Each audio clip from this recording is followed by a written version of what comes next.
क्या आप जानते हैं, पूरे 14 साल के वनवास में लक्ष्मण ने एक सेकंड भी नींद नहीं ली। और इससे भी बड़ी बात, उनकी नींद को पूरा करने के लिए कोई और 14 साल तक लगातार सोता रहा। कौन था वो? आप हैरान रह जाएंगे। वनवास की पहली रात थी। भगवान राम और सीता गहरी नींद में थे, लेकिन लक्ष्मण की आंखें जाग रही थी। उन्हें लगा, यदि मैं सो जाऊं तो जंगल के खतरे मेरे भैया और भाभी को नुकसान पहुंचा सकते हैं।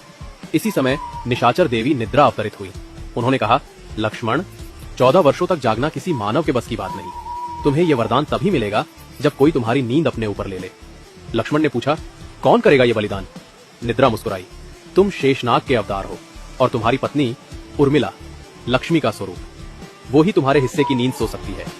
उसी रात उर्मिला सो गई, लेकिन ये नींद सामान्य नहीं थी। ये लक्ष्मण की 14 साल की नींद थी। वे सोती रही और लक्ष्मण रात दर रात राम और सीता की रक्षा करते रहे। वनवास खत्म होने के बाद जब लक्ष्मण अयोध्या लौटे और उर्मिला को देखा, उनकी आंखें भर आई। उर्मिला ने आंखें खोली और 14 साल बाद पहली बार मुस्कुराई।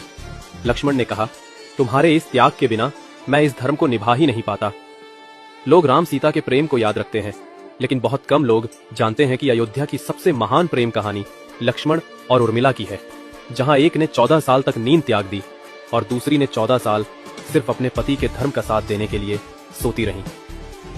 ये कहानी हमें सिखाती है, सच्चा त्याग बिना शोर के किया जाता है। जय श्री राम।